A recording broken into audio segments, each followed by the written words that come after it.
This is Whiskey Whereabouts. I'm Tim, and this is not the Glenmorangie 12-year Lasanta. This is the Accord. This is sherry and bourbon matured Glenmorangie, but it's also got some problems. My whiskey journey has taken me to Scotland and back. I've explored whiskey education, tastings, and distilleries from Islay to Speyside. And now my journey continues here, with you, on Whiskey Whereabouts. If you don't recognize it, this is the travel retail exclusive 12-year from Glenmorangie. That is why it's in this big bottle. It's the 1 liter travel retail size. If you're curious about how to navigate travel retail experience, duty-free shop, come away with a good whiskey or a good value, check out my video that I did on that exact topic not too long ago. I'll put the link right up here. As for this bottle, it is a little bit different. It's a little strange to see this red label 12-year sherry in the travel retail exclusive line when that's already in the core range, right? We've got the Lasanta and has the sherry influence and very similar packaging, but Glenmorangie does a lot of finishes. Their spirit's very sort of delicate with those tall stills, right? This is not finished in sherry. It is a vatting of bourbon and sherry matured whiskey. We do not know the ratio, but that is the thing that makes this distinct from the Lasanta. Unfortunately, it has a lot of the same problems the Lasanta has. 43% ABV, chill filtered, color added. So let's go in on the Accord neat here on the nose. This one wants to open up a little bit in the glass, I've found. It is, I'm talking about it not just opening up the neck pour, but just pouring it, letting it sit. It's got 12 years on it, let it sit.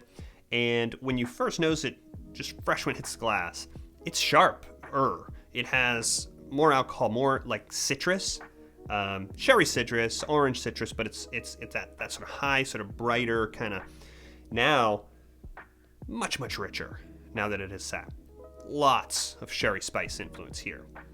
Nutmeg on top of cinnamon, caramel, brown sugar, sweet orange, and underneath there is a fruit. You think I'm going to say raisin? It's dried fruit. It's more of a orchard fruit.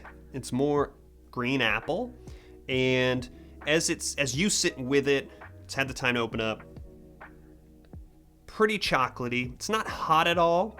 You really have to kind of go looking for any sort of sense of the ABV.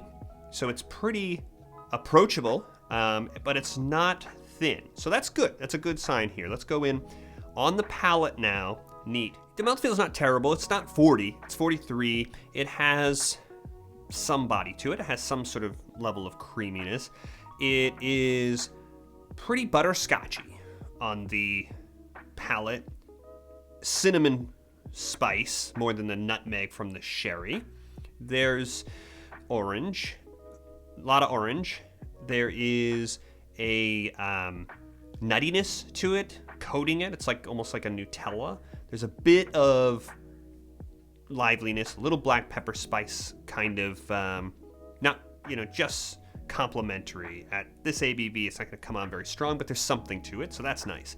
And it has like a mocha kind of coffee element. So you're getting a little bit of bitter from the cask, probably, and it's sort of kind of hand in hand with that borderline chocolate sweet from the sherry. All right, go back for the finish. No surprises, short to medium finish. It goes quick. I still have a little bit of flavor, kind of still surviving, but it's past.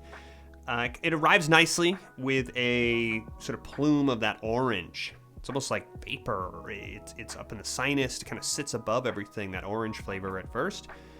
And then underneath is the sweet and the bitter.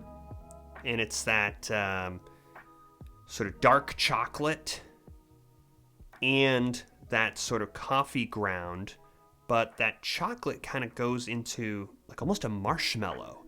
Then it sort of continues to develop, and what you're left with behind is that coffee ground more than tannic, real oaky bitter. It's more coffee ground bitter on the tongue, and then kind of the sort of ghost of the sweetness. A little bit of the brown sugar, but again with that sort of, almost chocolate kind of flavor on the finish. So this one is below where it needs to be. I am very quickly, I'm not even gonna go through the whole thing because I've already done it, but I do want to point out that when you add the water, you do get a couple of things sort of inverted. I'll tell you in a second when I come back. So with the water, which this absolutely does not need, it drowns most of the flavor. But what I'm getting a lot more of is that orchard fruit. I had that green apple. Now it's almost peachy. There's still sherry spice here. There's still watered down sweetness here. I'm looking for new things, and what I find is that nice sort of new leather sort of element. So there's a couple, it's kind of like seeing behind the curtain. We're seeing a couple of the flavors that maybe are at work that are harder to pinpoint. Neat. I wouldn't sort of drink this with the water at this ABV, but it's fun to kind of see what else we can find on the palate. Yeah, the water's drowned it. It's turned everything way down. It's not the way to drink this whiskey, but when you hit it with the water, I'm getting some of those flavors, those stereotypical sherry flavors that maybe we're missing. I'm getting more orange, so much orange. It's Glenmorangie with the sherry. I'm getting that raisin, kind of dry fruit element on the palate. Everything's just kind of washed out on the finish. It's short and it's just the sort of the ghost of what was there before. But hitting it with the water, we do find a couple of notes that maybe were hidden underneath all that big sort of sherry notes. Before I settle on my rating of this whiskey, I am going to just compare it very quickly to this one, the much better Quinta Ruban. This is a 14-year, but it's very well presented. It's 46% and it's not chill filtered. It's a big difference. The obvious comparison is probably Lasanta, but I don't have a Lasanta, and it's also the same presentation. And I'm more focused not on sort of cask ratios here, but the reason that this whiskey is not the greatest whiskey I've ever sort of had from Glenmorangie, whereas this is a real staple, is that presentation. And I'm gonna go ahead very quickly and just compare these. Very rich and very full nose. Sharper, not as full. You have to kind of lean in a little bit for the flavors. These are just jumping out of the glass, and this is not a fresh bottle. Look at this.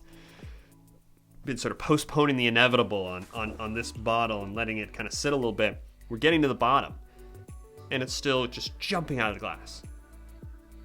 The real difference is going to be on the palate, right? So we go to the palate. Obviously, we got different casks here. We got different flavors that we're playing with. This is just so much richer, creamier, satisfying on the palate than this one. It's so much more rewarding. And this is what we talk about when we're constantly talking about 46% and chill filtration. I could pick these two whiskeys. I could identify them blind 10 times out of 10. Just on mouthfeel. There's no question that this one is significantly better. And that continues with the finish, which is still kind of sort of playing out here while I'm talking. Much longer finish. And yeah, there's 2 more years in the cask, in the warehouse. That makes a difference. But the big difference here is that this one is properly presented and this one has that compromised presentation. So where does that leave me to rate this whiskey? I'm gonna get this out of the way because it's not helping. It's not helping the Accord to have that one on the table. This is not a bad whiskey, and it's not the most unusual whiskey when you have maturation sherry and bourbon cask, Highland whiskey, at 43%. There's a lot of that out there, right? And this is solid. I would say it's solidly 3 1/4 glasses. That's the same rating I gave the Blair Athol recently. That's another 43% sort of compromised presentation whiskey with some character. If I were sitting kind of at the bar and offered the two, I'd probably take the Blair Athol just because it's a little distinctive. This one is a little bit more sort of mainstream, but it's solid, and I think it's sort of it's enough. It's enough to get to that rating. Now let's talk about value. And this bottle cost about $72. That's for the 1 liter travel retail bottle. And that's about what I paid for my Quinta Ruban bottle, right? Less than $75. 1 for 1, no comparison. The 14-year every day. And I don't care that I get 250 ml extra in this bottle. That's no contest. But that's why that bottle is, I got a full extra glass, I think, rating. This bottle is, if we prorate it out, is only going to cost about $48 if it were a 750 ml bottle, right? The Lasanta costs $58. So this is tremendous value if you like this. It's very sort of straightforward sherry. It's got a nice balance of some of those sort of offsetting sort of elements, nothing unusual or out there.